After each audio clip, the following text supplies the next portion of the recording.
Thank you for watching, liking, commenting, sharing, and subscribing right now.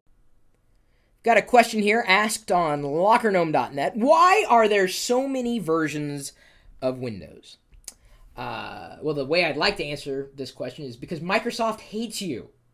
Seriously. I mean, have you ever walked into a store and seen like 74 different flavors of gum? You don't know which one you want. There's almost too much choice. Walked into a restaurant and seeing pages upon pages of the same thing, just worded slightly differently. You don't know where to start. Okay, so it's not that Microsoft hates you, at least not for that reason. They may hate you, but that would probably not be the reason why they would hate you. They hate you. I'm kidding. They don't hate you. They don't hate anybody. Well, I can't say they don't hate anybody. Either way, they put a variety of flavors of Windows out there because they want to give you what you need. I guess that's their argument. I would say, well, make one version and let people choose what they want from that version. Well, the challenge with that is, let's say you put so much technology and intelligence into a product that you suddenly raise the amount of money that it's cost you to develop that product. Well, what if you said, here it is, this is how much you're going to have to spend on Windows. But let's say the person buying Windows really only needs this much. They just need the basics. It's just a smidgen of what Windows offers. Well, instead of spending this much to use this much, why not just spend this much to get this much?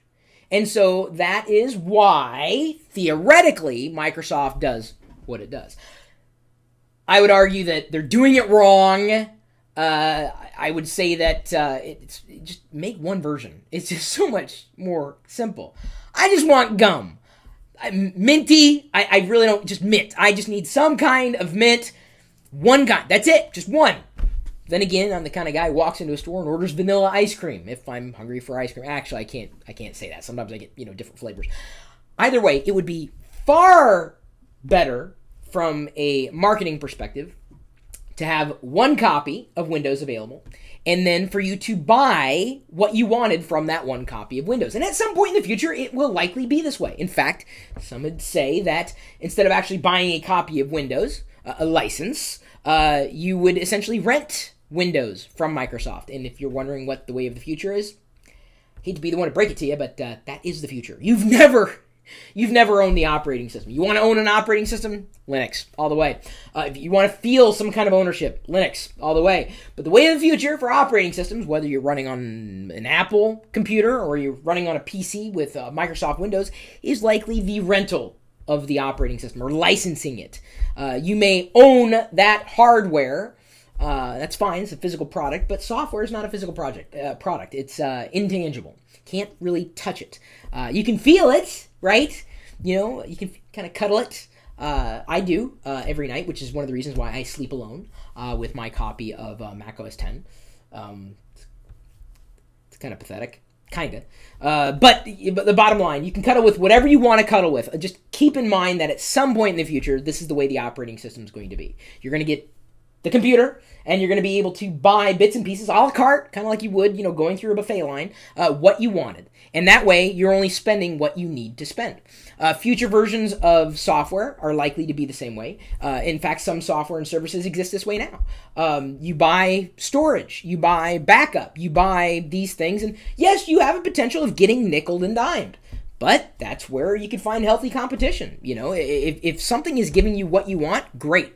The moment it stops giving you what you want and what you need, then the onus is on you, and hopefully a healthy marketplace to boot, to move past what you're using at this point to get to what you want. So Microsoft today thinks that it's easier to sell this many different copies of Windows, this many flavors of Windows. I would say that at some point in the future, it's just going to be one, and you're just going to buy bits and pieces, licensing or downloading exactly what you need. And it's not likely to be, buying that copy of whatever forever. It's likely going to be monthly, annual, and I don't think it's going to go much beyond annual. This is the way television services work, the way some music subscription services work. Some game services are going to start working.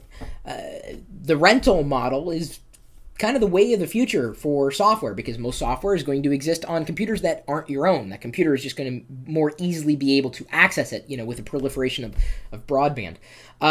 So the reason there, I've answered the question, and I've also talked a bit about the future, at least the way that I see the future unrolling. You may not like it. Don't get pissed off at me. I'm not the one who makes those decisions. You ultimately can make those decisions for yourself. And at some point in the future, you may not have much of a choice in terms of what some of these companies are going to offer you. It'd be interesting to see what would happen, though. The backlash, even with Microsoft when they first went with the product activation way back when, a lot of people were up in arms about it, and nothing really changed. So I think there would be a lot of people complaining, but those lot of people complaining are nothing compared to the mass of people who just don't care. They just want it to work. The people who want to spend this much just to get this much out of it versus this much to get this much out of it. What are your thoughts?